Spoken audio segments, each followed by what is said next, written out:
Welcome back to Game Devs Play Games, where you can watch games or practice game design. And we have some news. There's been a catastrophe. So, as far as you guys see, nothing has changed, and that's a good thing, because we actually lost 3 episodes of footage. Oh boy, looks like a dead end here, but not to worry. Like a Southern belle. I got a bomb. Never leave home without him. This might have been you voicing him before. It's but fine. I You just take it. I really like that voice better than mine. Yeah. Oh, my stars are goddess. He's got the hat for it too. It works. It works a little bit better than what I was doing, actually. Look, man, I'm a professional voice actor, all right? Yeah, I'm good. I wish. So we lost 3 episodes. We actually made some pretty good progress. Yeah, we did. But save states are a fucking absolutely delightful thing because it that would really suck. Yeah, there might be some differences. I won frog coin less because I couldn't beat the goddamn whack-a-mole game, and I found out something in doing that. The whack-a-mole game, it dynamically scales the your target goal. So say I hit 24 Goombas. Okay. Then my next goal will be like 27. If I hit like 29, my next goal will be like 32 instead of like 28. Oh, okay. And I did that, and then it was like, all right, you need to get 36 to get the frog coin, and I was like, that's impossible. Wow, so it actually incentivizes you to just get by. Yeah, you should get the exact minimum in order to not hate yourself. That's kind of rough. Yeah, in order to not hate yourself. I wasn't super fond of that design because I kind of felt like, how was I supposed to know? Yeah. And of course I didn't know the first time I did it. No, I mean, it now makes I know sense. That's actually a really smart way to design that encounter, because then otherwise it's just softballing you the reward. The important takeaway with that is that there is a limit to what your max score can be. And especially because it's something that's purely based on luck. What if you were just really lucky once, and now your new high score that you have to hit is crazy high because you were just really lucky once? Oh, that 8. I forgot about that 8. Wonky 8. That offhanded, drawn, like, 3rd grader 8. Hey man, don't make fun of the kids that worked really hard on this game. I am not making fun of them. I am celebrating their achievements. Oh god damn That 8 looked awesome. No, it didn't. Don't you fucking lie. No, it didn't. It just looked like one of those connect the dots gone wrong. So the other thing I realized so we could fight that crocodile guy right away, but as soon as you do, all of these little thieves go away. So it actually behooves us to find all the thieves before we hit the croc because we get more flower tabs. Oh, that's true. And they're pretty easy. I suppose that's a good thing. I mean, like... I guess. It's not a dramatic advantage, but like, by the end... Oh, that one was honey syrup. That wasn't even a flower tab. Just you wait, we'll get you for this. Maybe not today, maybe not tomorrow, but someday. No, I'm gonna get you. Alright. I think there were only 3. Oh, okay. I was like, what did we just talk about? I thought they all gave us flower tabs, and then that guy gave me honey syrup, and then it stopped mattering. Okay, that's fair. And then I just stopped caring. Well, at that point, it's like, well, now we don't have to fight them because they give us inconsequential items. That's fair. Ow! Mario! Oh boy, I don't know if my throat's ready for Toad. I didn't really do any vocal warm-up, so this is gonna be fun.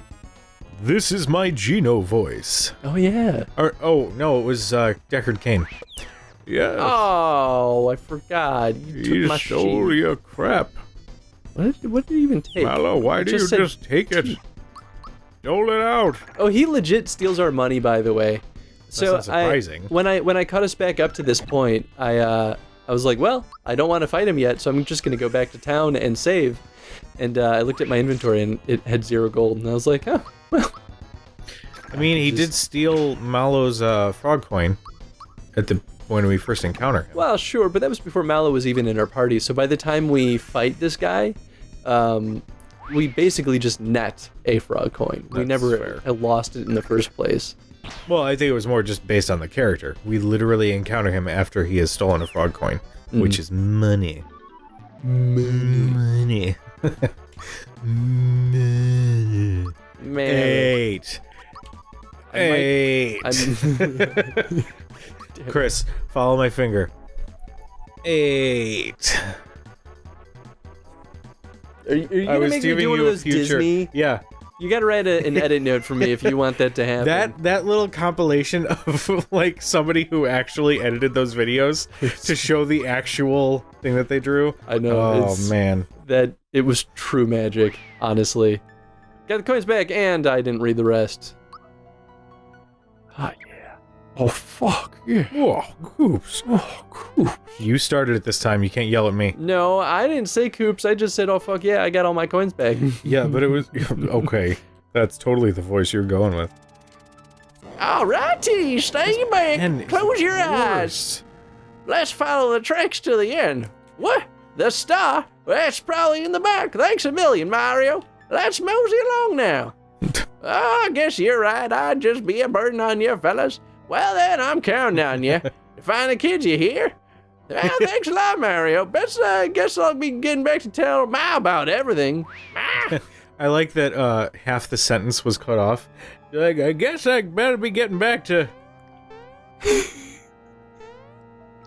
Yes. the rest of the people outside. Yes. Mario's standing there like, do I go? Do I stay? something? Is he going to say more? Yes. Yes. Oh, I fucking destroyed everything. Oh. First time we went through this, I didn't realize that it was the star, and then I just kind of like Yeah, you were like floundered my star ability, and now it feels great. I might be a little over leveled. I couldn't remember what level we were at this point. I think we hit level 8 while we were in here. Yeah, we did. But maybe I'm a little over leveled in general. I feel like the game's kind of easy right now. Yeah. Yeah, I feel like that's gonna happen at some point. I mean, like, throughout this experience thus far, I really haven't felt like it was tremendously challenging. And maybe, maybe they did go for an easier design. Or maybe, like, when I was a kid, I just was dumb and thought the game was a lot harder than it actually is. No, I've absolutely encountered that. I remember playing Final Fantasy VI on the Super Nintendo, which I guess was 3, whatever. I have that on the SNES Classic, by the way. I saw that. The first boss, I didn't get that you just use the missile on this, like, snail thing's head when his head would show up. So I just kept attacking the shell, and when it would respond by immediately, like, killing a party member, I'd start getting mad and I wouldn't want to play it. Or I'd get my brother to get past that part for me, and he's like, I beat that in 2 minutes. What is wrong with you? Yeah, it's one of those cases of you just gotta read it. Yeah. Like, it really does just tell you everything you need to do. That was also in the time when, like, when I got a little bit older and I started playing that game again, I got to the part where there was the opera thing, where have you not? I haven't beaten 6. Oh. I've only gotten, like, just beyond the desert where you meet, Sabin? Sure. Oh, whatever that, like, gosh. prince guy, king guy. So many good moments. I will get there. I'm gonna keep playing. Nathan won't let me be his friend unless I finish Final Fantasy VI. So, I guess Nathan and I need to break up. I don't know. Are you guys ready for that? You guys ready to move on from that? No. I mean, I'll play it with you. Unless Nathan's gonna be like, no, play with me. See, but that's one of the ones that I don't know if it would be good for the show. It would be a long playthrough. It would be a really long playthrough. And I don't know if people would want to see that. Plus, like, it's also the question of, will we be able to keep up interesting conversation? Does Final Fantasy VI switch things up enough, or does it fall into the Final Fantasy trope of being redundant?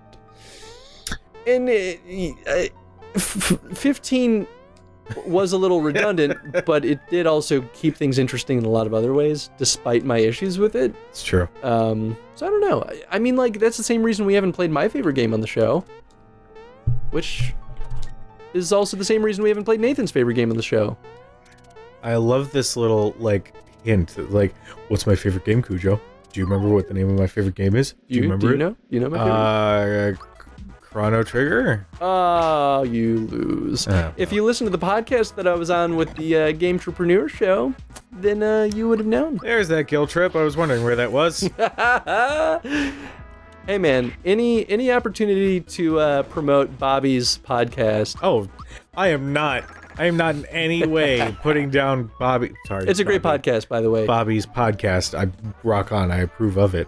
But I actually listened to the episode that I was on, and I was pretty happy with it. Sweet. I was really worried. I was genuinely worried that I was talking over those guys too much. Oh. Because, you know, I got... It's good day. The name's Nello. Punchinello. Punchinello. Never heard of you. They say I'm a hothead, Mello loses his mind but I'll for a show second. them. You will make me famous. So long. Anyway. Don't what is worry, Gino I'm just Boost? going to kick the shit out of him. What is And by me, I mean you, Mario. Oh, fuck, yes. Oh, fuck. Oh, Gino. no, Oh. Gino. What was that, like 6 extra points? What a second. The hell's... Okay, you have to be over-leveled at this point. You didn't even have these abilities when we were playing through this the first time. Did you Oh, just- that shows me his health. Oh. So he has 1,088. Oh, that's actually... That's kind of cool. Yeah, that means I could kill him in 10 hits with Mario. Yeah. Or just Damn. keep doing over 100 damage. Oh my god. Oh, oh my god. Oh, and then there's Mallow. Not bad, not bad. Now let's up the ante. Ow. I think Gino was the only one who wasn't level 8 at this point when we played through this the first time, because I don't remember Gino Oh, that's Boost. right, because he was starting to get a little behind there, Gino. Oh. Oh, whoa. Mario. Whoa. Whoa. Mario. Ah, this guy is Whoa. weak sauce. Oh. What the fuck are we... Wait, oh, did you, like, block a boss's hit and take 0 damage? Yep, I definitely did. my All right, God. it's clobbering time. Yeah, I'm not scared of you. I'm just gonna Symbol symbol you through the... Ow. He's literally doing the same amount of damage that some of the regular enemies were doing. Alright, well that was a little more damage. Well, that was from a bomb, not him. Oh, but Gino's good. He is good. He's so good. So Whoa. good. Wow, Cujo. Sorry, future Chris. Just for reference, my favorite game is Breath of Fire 4. Ah, that's right. Did you Still actually never know played that? any of those. Breath of Fire 4, I mean, Breath of Fire 1 and 2 is... They're both good, but they have some pretty obvious flaws, especially when it comes down to its level design, and it's not surprising looking at the games from that generation. I mean, you even play we've all played games from that generation where level design was just sort of whatever. I mean, as much as I love Suikoden, like, there are some parts in that game where it's like, you literally put this room in here for no reason. Yeah. And they got better about that with later games, which is good, but like... Why isn't it working? Ah! You Oh literally, my god, my legs! You're joking, but he actually did just kill himself. Yeah, I know. Mario, if this thing explodes, we're history. Oh, the minecart thing. Yay. Is your line, Cujo? This is a fine run. Let's scram now. Oh no! It's gonna blow. No! That's And Gino's roll new voice. credits. I'm so glad that you chose a voice that was incomprehensible. I know. It's the best. What on earth? What was that? Now I hope we don't lose the war. We're a diner in the star. Who are you?